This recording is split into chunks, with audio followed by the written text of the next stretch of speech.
Well, hello everyone. This is a teaser video for this coming Sunday, January 10th. First, I'd like to just point out that we are in winter. With winter comes winter weather, which could be snow, ice, sleet, freezing rain. As we had a little bit of rain this past Sunday, we were still able to have services. But just want to let you know our weather cancellation policy, we put it on local TV channels 27 and 21. I think we're going to try to email out if we know ahead of time. We have a couple people who look and make the call. I'm not one. I am not one of them because I live next to the church. Therefore, I can get here. I don't know what the roads are really like. I don't really have to, with the pandemic, I really don't have to drive around and go places that much. So when we get winter weather, we have a couple people who live either in different areas of the city or outside in the suburbs that can kind of get an idea what the roads are like, and then they make the call, and then we try to put it on channel 21 or 27.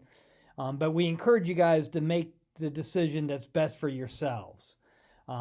We want everyone to be safe, to take the necessary precautions, and just do what they need to do. So I just wanted to say that because this past Saturday, Sunday we did have a little bit of. It turned out to be mostly rain, I guess. So, but this Sunday we're going to talk about being rebuked or corrected, and how many people really like to be rebuked or corrected. I know a lot of people who think they're never wrong. So if you're correcting them or telling them they're wrong, they get very defensive, get very argumentative. Whatever they do, they don't take correction or rebuking right, or don't take it well. I guess well is a better word. If you've ever been around children and you've had to tell them no, you can see some of the attitudes and frustrations that children have, and some of the tantrums and throwing stuff or whatever it may be. Obviously, they don't take correction or rebuking well either.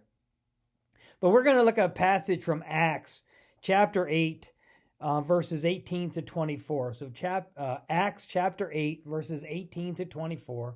And this is a passage about Simon the magician, who wanted the power that John and Peter had of giving the Holy Spirit with laying on of hands. And of course, Peter corrects him or rebukes him when Simon makes the request.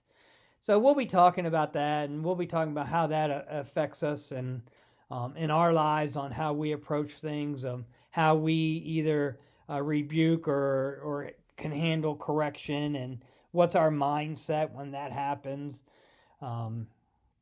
Again, we talk about how kids react, and sometimes adults don't react much better than that. So there'll be something for us to evaluate. This past weekend, the message, as we were talking about crossing from the desert into the promised land, crossing the Jordan, and I pointed out how a lot of people realize the crossing of the parting of the Red Sea, and they don't really realize the parting of the Jordan. We talked about, how the Israelites escaped Egypt and through the Red Sea on dry land, but and then 40 years in the desert, and then they crossed the Jordan on dry land. So it's kind of interesting how that whole sequence happened with the Ark of the Covenant. And another thing I didn't really mention, that only two people who crossed the Red Sea in the Exodus actually crossed the Jordan. That's something you can do as a little bit of homework. We mentioned how Moses did not get to cross the promised land. Only two people actually got to cross. It should be easy if you know what the passage I preached on last week, at least for one of the two, and so that's a little bit of homework if you don't know who the two people were that actually crossed the Red Sea on dry land and crossed the Jordan into the promised land. So, but this week we're talking about rebuking, correction, and how we handle those things. Sometimes people think things should just be their way, and they think everyone should bow down to whatever they say or their request. It's interesting how we have that in the church also, where people think we should do something for a service or whatever just because they want it, and it may not be what the majority wants, or they don't want it because it bothers them one way or the other. But when we make decisions, when we talk about worship and our services, we have two distinct services to really be for two different styles of worship, and whichever is your preference, we encourage you to go to.